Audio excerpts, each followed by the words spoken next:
We have the pleasure of welcoming Neal Schaffer today to our interview series Leaders Hum. I'm Aishwarya Jain from the peopleHum team. Before we begin, just a quick intro of peopleHum. peopleHum is an end-to-end, one-view integrated human capital management automation platform, the winner of the 2019 Global Cody Award for HCM that is specifically built for crafted employee experiences and the future of work with AI and automation technologies. We run the peopleHum blog and video channel, which receives upwards of 200,000 visitors a year and publish around 2 interviews with well-known names globally every month. And now for our guest, Neal Schaffer is a globally renowned leader that helps businesses to maximize their social media marketing, from Fortune 50 companies to Grammy award-winning musicians. He is a well-known keynote speaker and also the author of the book The Age of Influence. His main interests lie in marketing strategies of the 21st century, such as social media marketing and influencer marketing. Bringing with him a huge experience in these fields, we are happy to invite Neal Schaffer to our interview series. Welcome, Neal. We're thrilled to have you. It's an honor to be here. Thank you. Firstly, congratulations on your book, The Age of Influence. It's a delight to have people talk about topics that are not talked about a lot. So, congratulations. Oh, thank you very much. It was not the best of timing because it actually published on March 17th, and I know here in California, in the United States, we went into lockdown on March 19th. So it's made it challenging to promote the book, but nevertheless, I'm really happy it's out there, and just happy to contribute to marketers and businesses' understanding of digital and social media. Absolutely. I'm sure it'll help a lot of people out there that are struggling with social media marketing. So, if you could just give us a little gist of the age of influence, that would be great. Sure. So, companies spend a lot of money on marketing, right? And even before this pandemic and with the pandemic, we are continuing to go through this digital transformation. So people watch less TV, they watch more YouTube, right? People read less newspaper, they read more blogs. And in this way, marketing budgets need to shift from this traditional marketing to where people spend their time now, because you need to be in front of your audience. So I think in 2020 at least, digital marketing is a major force in any budget. And with digital marketing, which includes social media marketing, you have a few different options. So obviously you need a website, right? So everybody has a website, and maybe invest money in the branding, the design, what have you. After you have a website, what do? Well, you want to make sure that that website gets indexed in Google and you get search engine traffic. So this builds the need for search engine optimization. It may build the need for pay-per-click advertising in order to get people to your website. What else can you do as a business? Well, you have email, right? So if people aren't searching for content, they may be reading email. So you have email marketing and marketing automation. And these are, these three things have been around for decades, really, like 20 years. So over the last 10 years, we've seen mainly two new areas emerge. One is this notion of content marketing. You need lots of content, right? Content actually helps your company get more content indexed in search engines, which brings more traffic to your website. Content also helps you build leads, because now we can do things like Zoom webinars. We can, create ebooks and what have you, and get people to provide their email address to provide a lead. So it helps our email marketing as well. It also helps our social media. So that's the second area, which is now we have social media marketing, and we have organic social media marketing using that content, but we can also use paid ads in social media. So, Facebook ads, what have you. But what happens over time is that, number one, these platforms and social media are made for people, not for businesses. And the social networks are very clear. For businesses to get a lot of traction, it's going to be pay to play. We also know that people don't trust advertisements. So even when you do advertisements on social media, it's still an advertisement, and people see it as an advertisement. And, people trust people more than they trust businesses, more than they trust logos. We also have this advent, when we talk about social media, of visual social media. So if you look at what are the most popular platforms over the past 2-3 years, it's Instagram, it's TikTok, it's Snapchat, it's YouTube. They're all visual. And, it's funny because we have all these influencers on Instagram and YouTube especially, because brands just are not good at creating this type of lifestyle visual content that is relatable and real that people want to see, they're just not equipped to do that. That wasn't what they were supposed to do, right? That's not traditional advertising and branding. So people really excel at this, and it's really, really hard for brands in this age of visual social media to even just create organic content. So now we have the emergence of what I define influencer marketing to be, and it actually encompasses a few different things. The notion is that we're going to partner and collaborate with other people in social media that have influence, some a lot, some maybe very little, but they have a community, and we're going to collaborate with them to help for a variety of things, not just to amplify our content, but also to maybe collaborate with them to create content. I mean, this is a great example of collaborating with an influencer to create content, and that's why more and more businesses are doing things of this sort. So, when you think about it that way, we're not just talking about trying to find famous celebrities on Instagram or YouTube and reach out to them even though they've never heard of our company. I look at influencer marketing as first deal with the people that already know, like, and trust you, right? Your employees, your customers, your followers in social media, your partners. Why would you work with people that don't know you and try to convince them to like you? Why wouldn't you start with people that already like you? So we've had concepts like employee advocacy or brand advocacy. And a lot of times these didn't work because people were not treated as if they were influencers, and the relationship was not a mutual win-win collaborative relationship. So I consider my definition of influencer marketing to be quite new. It's redefining what influencer marketing is, because everybody just thinks it's about Instagrammers and YouTubers and pay someone $10,000 for a photo, when it's equally important for LinkedIn or Twitter or any network, and it can work in any industry, not just B2C, but B2B. It can work in governments, it can work in nonprofits. And really the heart of it is that every company should be building its own influencer program, right? Ideally, these are already advocates for your brand ambassadors, but build a pool of people that you can always collaborate with, not just for content amplification, but for content creation, or for product ideas, or to interview people for your content, or to bring them in to speak at events. Every company should have this sort of program, and more companies are starting to make those investments to build those programs. So I know that was a very, very long description, but when you see how we have progressed in digital media and how social media is progressing, I believe the only way forward for businesses in social media, unless they want to spend a lot of money doing advertisements, is to leverage people power, is to leverage the power of other people.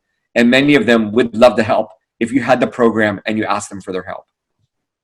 Absolutely. And I love it the way you say that, it's really about people and it's not about businesses, because I think that's where we really miss the bus. We're kind of targeting a lot of businesses and writing content around selling some products, or, just talking about something that's not even relevant. But if you use the power of people, that's going to be so much impactful, so much more personalized, right?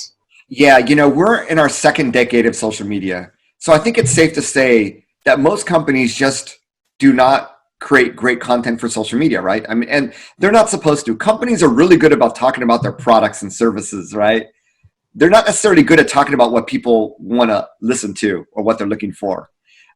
So if you're one of the companies that are doing really great with this, kudos, congratulations, because most companies just aren't, for a variety of reasons. And, we talk in marketing about companies need to humanize their marketing. But at the end of the day, they are for-profit companies. They are not people, right? So there are things you can do to humanize what you do. But I think the best way is to have other people do the talking for you, right? If every business owner I meet, they attribute their success to word-of-mouth marketing. The best way to incite word-of-mouth marketing in social media is to work with influencers. So if people are already talking about your company, great. If in social media, if they're not, if we're not searching on Google, if we're not reading emails, we're on social media. You got to be there. You got to show up. You got to be active. You got to be talked about. When people search for your company, you want to see a lot of people talking about them. So if people aren't talking about you, you need to collaborate. You need to find ways of doing that. And an advertisement is not going to go viral, trust me, right? But when you work with influencers who relate to what you do and who can create that relatable content that others would relate to, because every influencer is a content creator. They're good at this. They know how to do it, right? That's where the magic begins. And I hope that for those of you listening, if people aren't talking about you, but they're talking about your competitors, you need to do something. And my book, I think, will give you a lot of ideas. But even without reading the book, I think hopefully by what I've talked about, it'll spark some ideas about what you can do. Absolutely. And when you talk about influencer marketing, you're also talking about the customers that organizations have, right? They can also be advocates for your brand, right? Yes, because there's this 99-1 rule that came out maybe 15 years ago. An author said, if we were to look at this is before social media, but he said, if we were to look at the average internet user, 90% of people on the internet are lurkers. Okay, 9% are engagers. They will comment on something, they'll share something. 1% are true content creators. So when you think about it, if LinkedIn has 500 million users, that's 5 million content creators and 45 million engagers. So that's potentially 50 million people that you can be working with. So, 5 years ago, it might not have been the case, but when we do the math now, the influencer marketing industry used to define influence as you need to have 50,000 followers, right? Now, they start talking about micro influencers. Okay, you can have 10,000 followers. Now they even say 1,000 followers is considered a nano influencer. They have some influence, right? So when you break it down to that level, if you were to upload your customer database into any given social network, I guarantee you with digital natives, with millennials being the largest portion of the American workforce, here in my country at least, there's a lot more people who have a lot more digital influence than you know or that you think. So yes, it could be your customers. I'm not going to say everybody. Not everybody's on social media. Not everyone's a content creator. Not everyone's an engager. There's a lot of lurkers out there. But given that, probably 10% of your customers might be candidates for such a program. Right, absolutely. Yeah, that could be, like a community effect more than a network effect, and that would really keep amplifying. And you also talk about LinkedIn being an important social channel because a lot of people just think it's really boring, right? And they like Facebook, they like Instagram, which is more jazzy. So how do you leverage LinkedIn, and how do you kind of, show your impact on LinkedIn? So recently, I worked with FedEx on a influencer campaign. They reached out to me. They had a small business owner grant. So apply to win, $50,000 for your business. Really a great program, right? And they said, Neal, we want to work with you on LinkedIn. And for me, it made sense. Who is your target user and what network are they on? If they're not on Instagram, they might be on Facebook, but they may not use it in a professional way. But for this type of content, you can imagine that LinkedIn was the perfect place to work with an influencer on. And actually, the content performed quite well. So, LinkedIn is about business, but LinkedIn also has changed very much over the last 5 to 10 years because of the same shift in demographics that we have more and more millennials in the workforce. So now, LinkedIn is becoming a little bit more like Facebook, and Facebook is becoming a little bit more like LinkedIn. It is what you make of it. If you think it's boring, try to post something you post on Facebook to LinkedIn and see what happens. I think you're going to have a pleasant surprise that people will engage with you. They will engage with photos. They will engage with videos. They'll engage with comedy, right? Now, there's certain things you probably want to keep off LinkedIn. And really, it's all about if you went to a network meeting and you were meeting people for the first time, what would you talk about? Some of your talk might be light banter, right? But it wouldn't be, overly religious or overly political. It would be sort of neutral, right? Because you don't know where these people stand on issues. It's the exact same thing with LinkedIn. If you can do that, you can loosen up your necktie and unbutton your shirt 1 or 2 buttons and just have a casual conversation the same you would at that networking event. And, yes, it could very well go into a business conversation, but, I think there's no more jazzier of a conversation than to talk business. I mean, that's, I'm a business person. That's just me. And if you're in this, if you're in a position where you want to generate more business for your company that you have or that you work for, LinkedIn is the most exciting place to be, because with every connection, with every person I'm talking to, they are a wealthy demographic and also a decision-making demographic. So that's where I want to spend my time. Yeah, absolutely. Because I see a lot of influencers, they have a lot of followers on Twitter, but when I see LinkedIn, they don't have so many followers. So, then I just think that what is it about Twitter which is so attractive? Because I find that, LinkedIn is much more engaging to me. So I don't understand that equation. Well, Twitter began just, it's open. You can follow anyone and everyone. On LinkedIn, you have these connection requests, right? If you try to apply Twitter to LinkedIn, you're going to get your wrist slapped by LinkedIn saying you sent out too many invites. Too many people said, I didn't know to your invites. So LinkedIn tries to keep it a more closed environment, but you can follow people on LinkedIn like you follow people on Twitter and develop a relationship there. So Twitter has just always been very open. You get to see all the tweets. It's easy to search conversations. LinkedIn used to have a tool called Signal that allowed you to do that. It was to make LinkedIn more of like the ability to search conversations like Twitter. They got rid of it. It is easier now with the search options, but it's just not as open as Twitter. And the more open the platform is, the easier it is for people to follow you. That's how people get a lot of followers quicker than you would on LinkedIn. And I think that's still true today, despite LinkedIn's recent changes. Right. And when you talk about content, putting out content on social media, do you think that putting out content very frequently actually helps, or that's just a way of, it's just psychological that the more you bombard social media with more content, the more followers I will get? Yeah, so social networks have become really smart with their algorithms. And what I mean by this is that they want to give you content in your newsfeed that might interest you. And if you're seeing the same content from the same person over and over and over again, you're probably not going to spend much time on that social network. So they will vary out the content that they serve. And if you publish too much, what happens is, Facebook is only going to show one piece of content to your friends, maybe over the last 24 hours. If you're posting 5 times, it doesn't know which one to post. So each one of those pieces of content that you posted is going to get less visibility.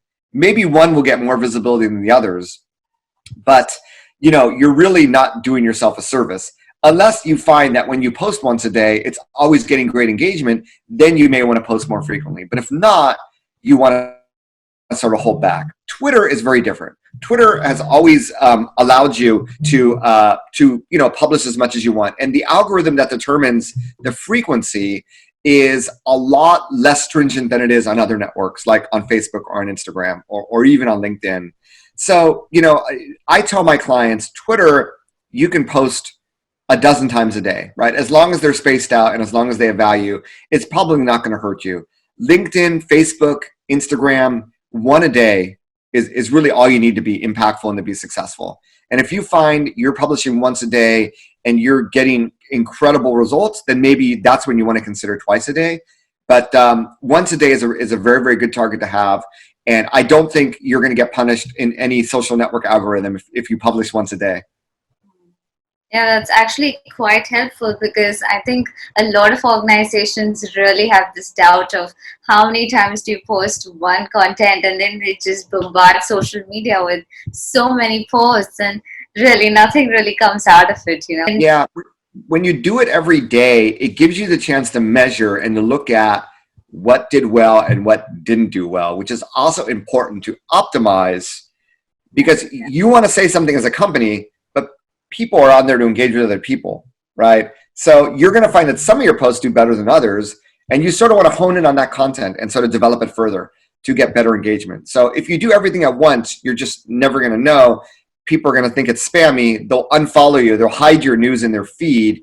You're not going to achieve anything. So it's a slow burn. It's a marathon, not a sprint, right? And just keep it simple. Once a day on weekdays, that's fine, right? You don't have to go overboard with this stuff. yeah, and what about weekends? Do you think engagement is lesser on the weekends?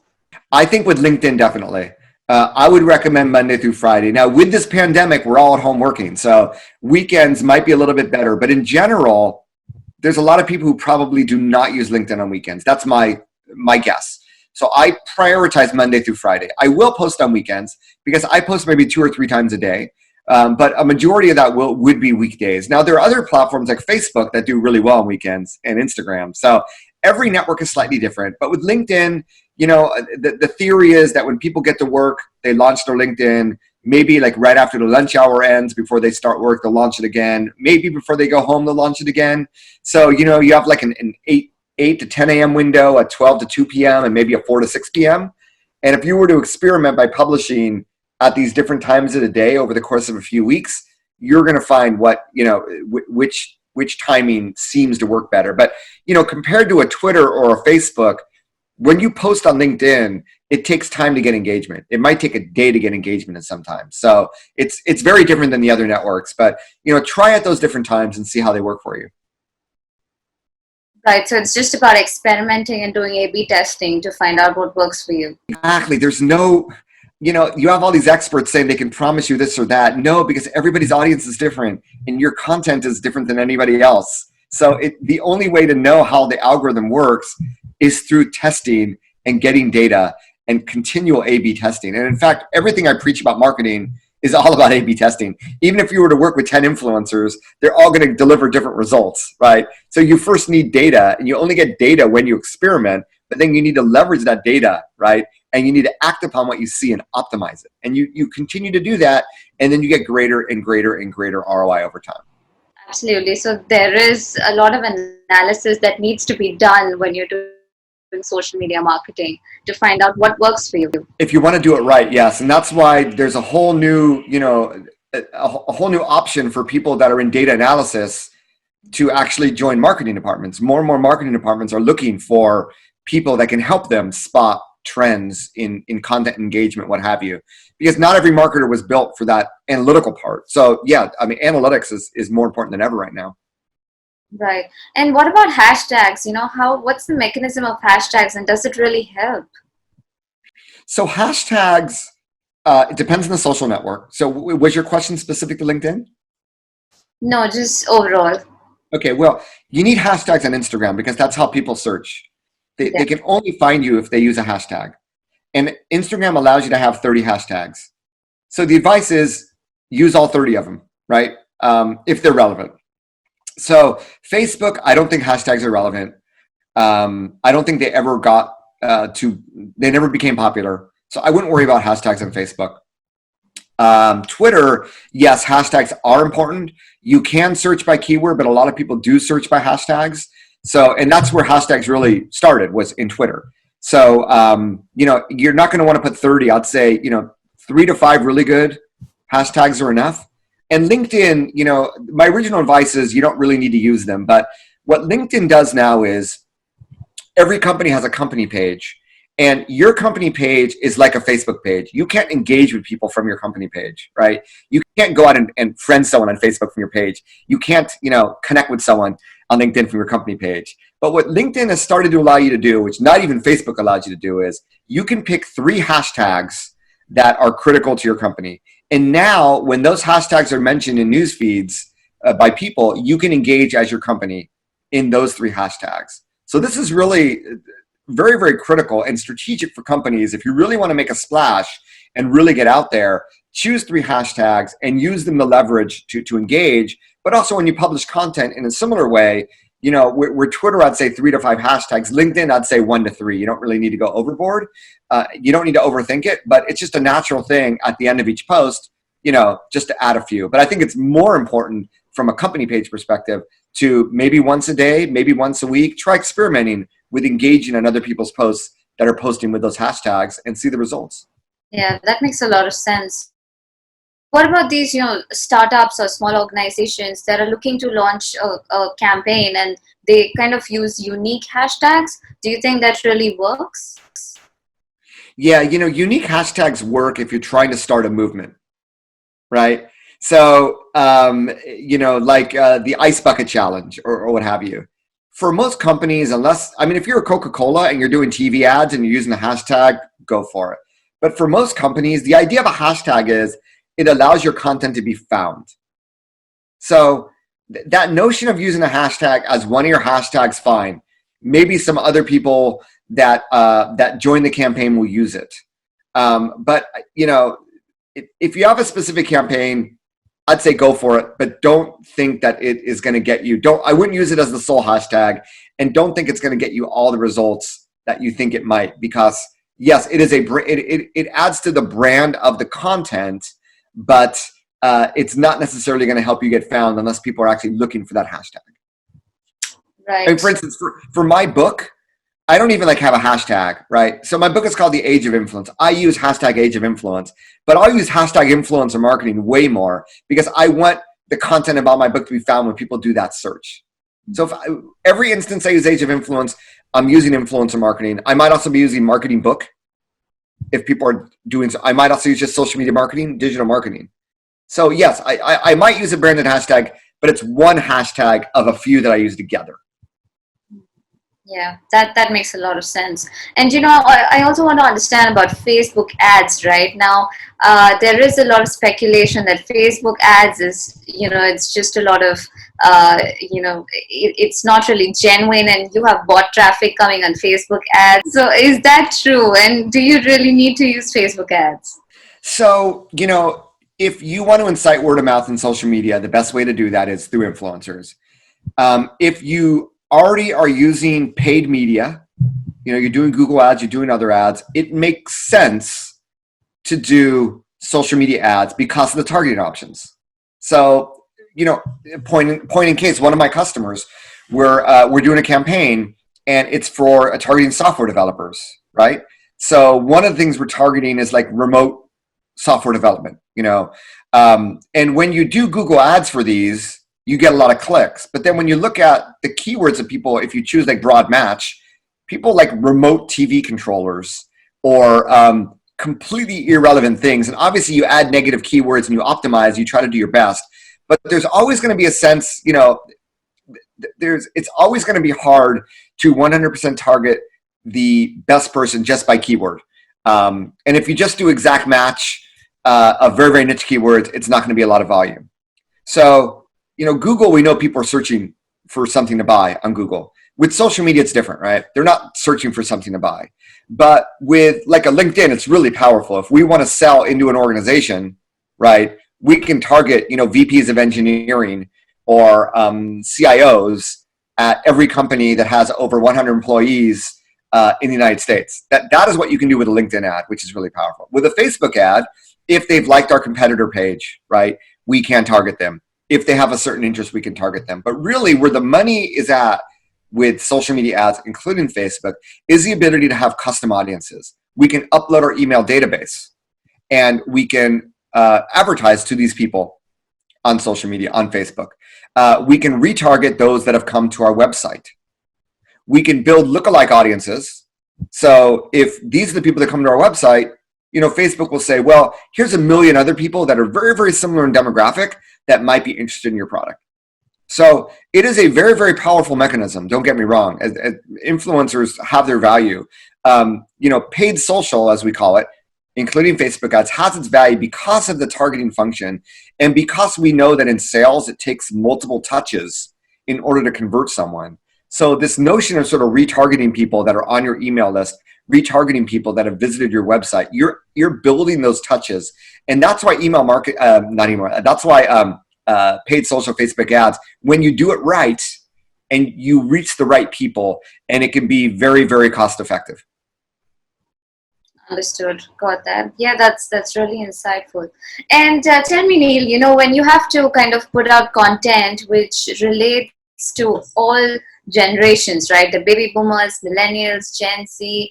How do you kind of craft a campaign around, all of these people? That's really hard to do. And I think, social media and marketing in general, it comes down to that target persona. Who are they?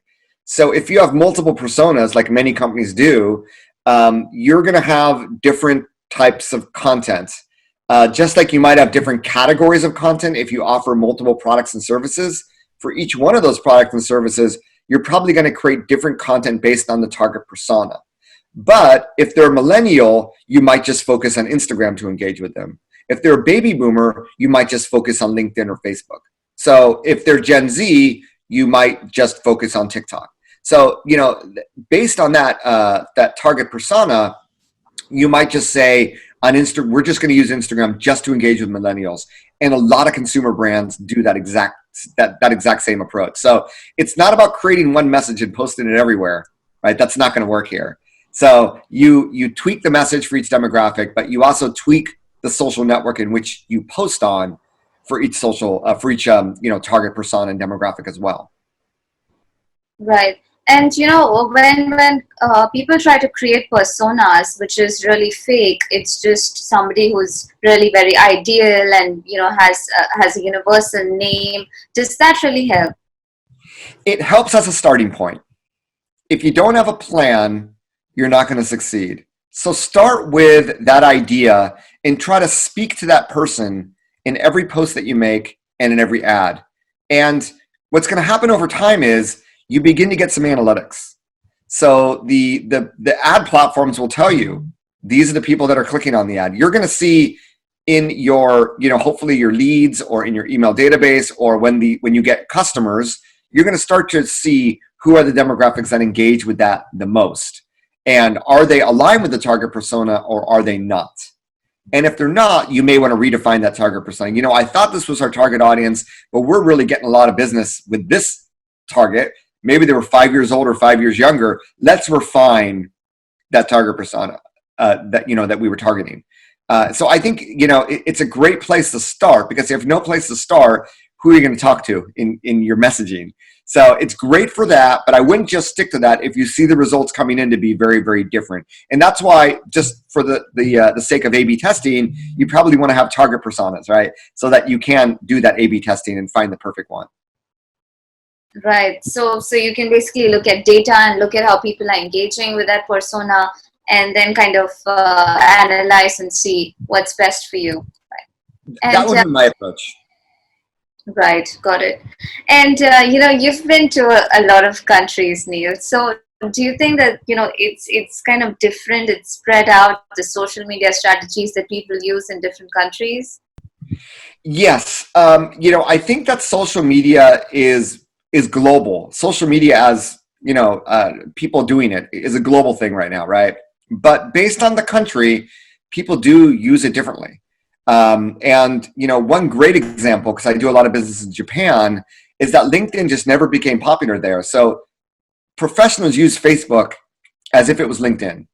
In other words, I'll go to business meetings and I'll get Facebook friend requests that night from business people in their 30s and 40s.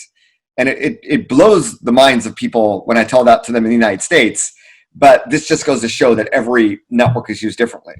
And in Germany and Austria, they had a professional network called Zing, which was competing with LinkedIn. I don't think that's the case much anymore. In Russia, you have vContact, and in China, you have all sorts of their own unique, social media systems. But outside of that, when we talk about LinkedIn, when we talk about Twitter, when we talk about Facebook, Instagram, they're very global. And I think that the way they're used is there's a lot more similar about them than dissimilar, around the world. We still do have a few networks that are very American-centric. I would consider Pinterest as a social network that really never got popular outside the United States. I think Snapchat is the same. I don't have the numbers on TikTok, but TikTok is evolving into becoming more like an Instagram, sort of like global entity. So the great thing is if you're overseas and you're trying to market yourself to another country, you can do it, right? And there are countries, like I've heard the Philippines, people just click away, right? They'll just like everything in their feed. So there are certain countries where people are just more engaging and maybe spend more time than other countries. And they may be more engaging or less engaging. So these are also some things, and they may be more open to new connections or less open to new connections. These are just some things to consider, that every country will be slightly different, but I wouldn't let that scare you away from not doing it. That's very, very interesting, Neal. Thank you so much for that insight. And I'm going to come to the last question. If you have any advice or any important, sound bites that you'd like to leave for our audience. Some of the things that I like to say, my advice when it comes to social media in general, whether it's for businesses or for people, is there's a quote by an actor called Woody Allen. He's not thought of that good these days. He did some bad things, but the quote is great. It's 80% of success is showing up. And it's so true. If you're not showing up on social media, other people are, your competitors are. they're winning the hearts of social media users. And the other quote is from a famous hockey player named Wayne Gretzky: "You miss 100% of the shots you don't take." So if you're not showing up and if you're not trying, you're not going to benefit. So whether it's for a business or whether it's for yourself and for your career or for your side hustle, I encourage you. And the beautiful thing, in the midst of this crisis we're in, we can now invest more time into relationships because we have more time on our hands, and more people are doing Zoom calls. More people are lonely. More people are looking for advice. So as a company, this is a great time to invest in content for customer education and in content to develop relationships with influencers and people around you. And for people, it's a great time to learn and to network. So those are my ending notes. I assume this will be aired sometime. This pandemic is not going to go away in a few weeks. I mean, we know it's going to be around at least for a few months. So hopefully those are words that will inspire you to action. Absolutely. Thank you so much. And most of it is free, so why not leverage it to make relationships better? And thank you so much for being part of our influencer marketing. It's really great to have you on our channel. And it was a pleasure talking to you, Neil. It was so much fun and very, very engaging. I loved the conversation. So thank you so much. Well, thank you very much. It was an honor, and hopefully we'll do more together in the future. Absolutely. I'll stay in touch with you. All right. Take care. Take care. Bye bye. Bye-bye.